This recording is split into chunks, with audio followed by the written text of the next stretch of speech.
तो ओके मेरे प्यारे प्यारे दोस्तों, आज हम पढ़ेंगे मोटिवेशन ऑफ डाटा माइनिंग। ठीक है, तो चलो स्टार्ट कर देते हैं। तो डाटा माइनिंग को मोटिवेट करने के लिए फर्स्ट हमारा पॉइंट क्या था? मैसिव ग्रोथ ऑफ डाटा, मतलब बहुत ज़्यादा मात्रा में डाटा जनरेट होना।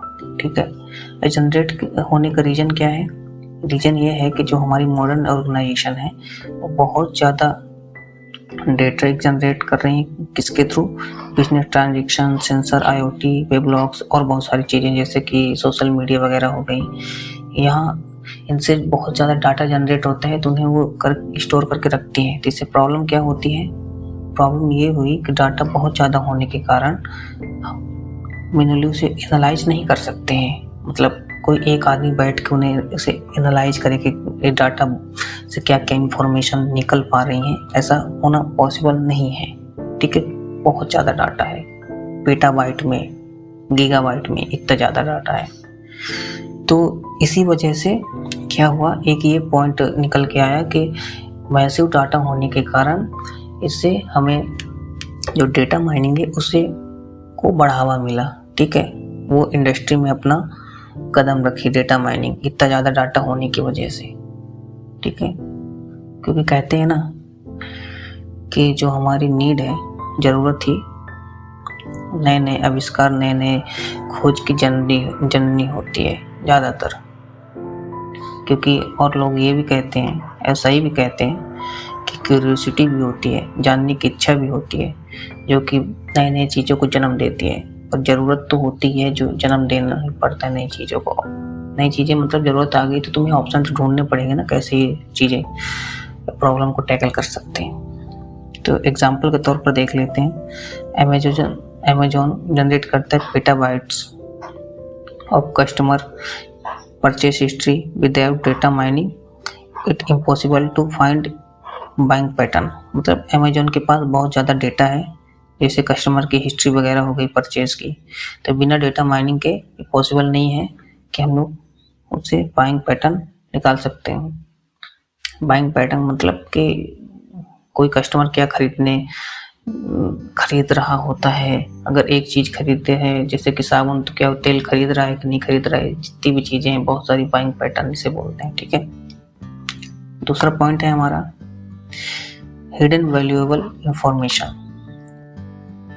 अब हिडन वैल्यूएबल इंफॉर्मेशन, इसका कारण क्या है कि जैसे कि इम्पोर्टेंट पैटर्न हो गए, कोरिलेशन हो गए, ट्रेंड डेटा में छुपे होते हैं, बरीड इन द डेटा, है ना।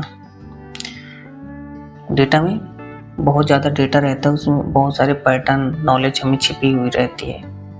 तो इससे क्या हुआ कि they are not obvious without automated analysis tools. इसका मतलब यह है कि जो डेटा है हमारे पास, है ना, वो ऐसे नॉर्मली हम जान नहीं सकते हैं बिना किसी मेथड के, बिना किसी मशीन लर्निंग के, ऑटोमेटिक कोई ऐसी चीज़ मिले जिससे हम डेटा के हिडन बहुत ज़्यादा डेटा है जो हमारा जनरेट हो रहा है उससे हम कुछ निकाल पाएँ। तो इसीलिए एक ये भी पॉइंट कंसीडर किया जाता है जो डेटा माइनिंग को बढ़ावा दिया है ना। एग्जाम्पल के तौर पर देखेंगे, banking system can detect hidden fraud pattern that human might miss. That means ये है कि बैंकिंग सिस्टम में जो फ्रॉड होते हैं ना, उसे हम इजीली डिटेक्ट कर सकते हैं। एक मेरे माइंड में है एक इसका एग्जांपल, जैसे कि आप हो, है ना, आपको नहीं मैं दोषी मान रहा, मैं खुद को मान रहा हूँ। ठीक है, अब मान लेता हूँ मैं हूँ, मैंने क्या किया, एक क्रेडिट कार्ड लिया। क्रेडिट कार्ड मैं अभी इंडिया में हूँ। ठीक है, इंडिया में अभी मैंने क्या किया, परचेज किया बहुत ज़्यादा, मान लेते हैं 20 लाख का। ठीक है, फिर उसके आधे घंटे बाद मैंने क्या किया, यूरोप से भी परचेस किया। ठीक, यूरोप में मतलब स्विट्जरलैंड में था कहीं भी, वहाँ 10 लाख का और परचेस किया। तो ऐसे में मैन्युअली जब चेक करेंगे बिना ऑटोमेटिक तरीके से, तो ये तो करना थोड़ा मुश्किल होगा ना कि आधा घंटा, केवल आधा घंटा में कोई यूरोप कैसे जा सकता है। इसका मतलब ये फ्रॉड हो रहा है। ठीक है ना, इंडिया में परचेस हो, उसके बाद आधे घंटे बाद यहाँ परचेस हो रहा है क्रेडिट कार्ड से, ये तो इम्पॉसिबल है स्विट्जरलैंड जाना इंडिया से। तो हमारे पास ऑटोमेटिक चीज़ें रहेंगी, टूल्स रहेगा, मशीन लर्निंग की कुछ टूल्स रहेंगे, है ना, डेटा माइनिंग के कुछ टूल्स रहेंगे, उसके थ्रू हम डिटेक्ट कर लेंगे भाई ये तो फ्रॉड चल रहा है यहाँ पे। ओके, नेक्स्ट देखते हैं हम। नेक्स्ट है हमारा need for better decision making. अब देखो बात ऐसी है कि डिसीजन मेकर क्या करते हैं, एक्यूरेट इनसाइट से स्ट्रेटेजी बनाते हैं, है ना, कि किस इंसान को या किस तरह के इंसान को कैसे ऐड दिखाना है, किस किस टाइप की ऐड दिखानी है, इस तरह के डिसीजन लेना है हमें। तो कहाँ से आएगी, इनसाइट या नॉलेज होना चाहिए। और नॉलेज कहाँ से आता है, डेटा माइनिंग से आएगा। ठीक है, तो जब डेटा माइनिंग नहीं था तो क्या प्रॉब्लम आ रही थी, प्रॉब्लम ये आ रही थी कि traditional reporting only shows what happened.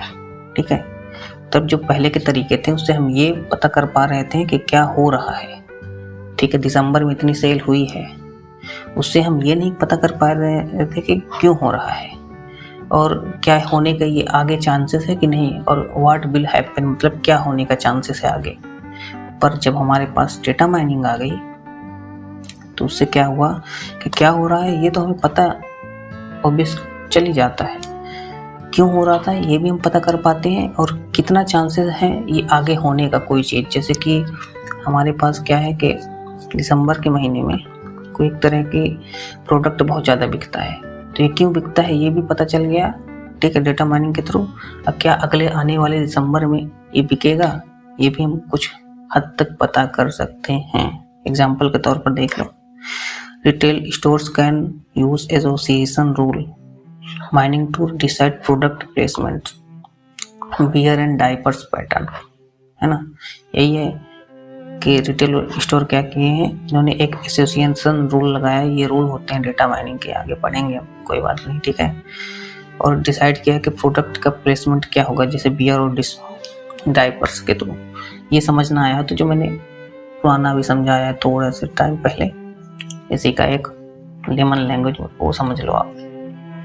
हमारा जो फोर्थ पॉइंट है वो क्या है, limitation of traditional data analysis. उसका कारण क्या है, ट्रेडिशनल जो डेटा एनालिसिस था उसके लिमिट उसमें होने का कारण क्या है, वो है classical statistical method and OLAP tools handle only summarization and simple queries. मतलब बहुत ज़्यादा कॉम्प्लेक्स क्वेरीज और बहुत ज़्यादा कॉम्प्लेक्स चीज़ों को हैंडल नहीं कर पाते थे जो पुराने हमारे मेथड थे और ओलैप टूल थे। ठीक है, जिससे प्रॉब्लम क्या आती थी, प्रॉब्लम ये आती थी कि they can't automatically discover complex pattern, prediction और रिलेशनशिप। ठीक है, इससे ये प्रॉब्लम आती थी। तो ये प्रॉब्लम को बचने के लिए हमने डेटा माइनिंग का इस्तेमाल करना स्टार्ट कर दिया।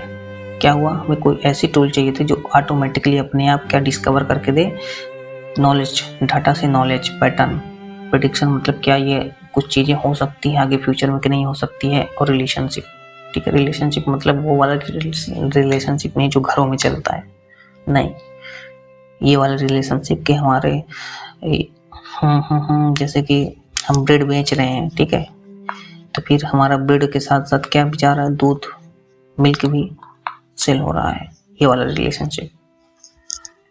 एग्जाम्पल के तौर पर देख लेते हैं। एग्जाम्पल क्या है, OLAP can show sales increase in December but data mining can predict which product will increase next दिसंबर।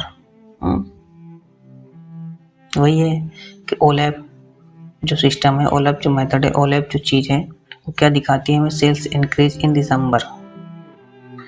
लेकिन डेटा माइनिंग ये भी बताती है कि नेक्स्ट आने वाले दिसंबर में कौन से प्रोडक्ट की सेल बढ़ सकती है। ओके, नेक्स्ट देखते हैं फिफ्थ पॉइंट हमारा, कॉम्पिटिटिव एडवांटेज।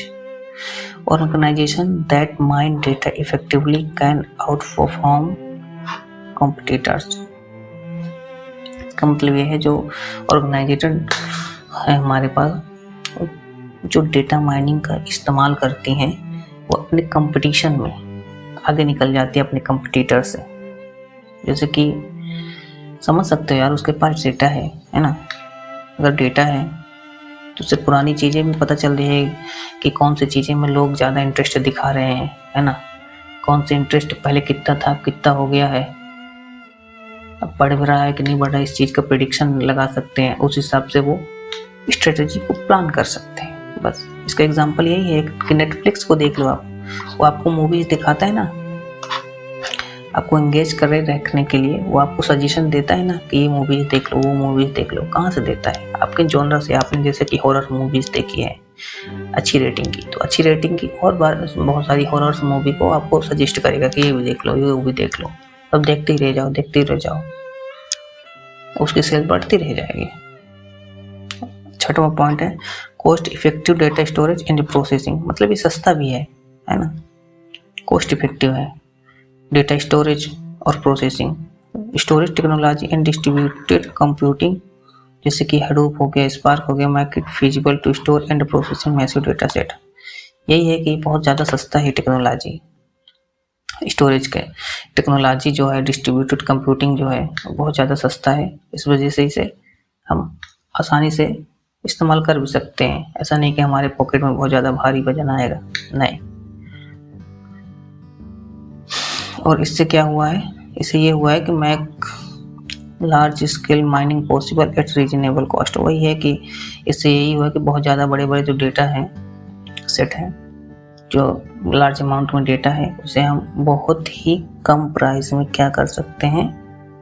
माइन कर सकते हैं। Okay, thank you.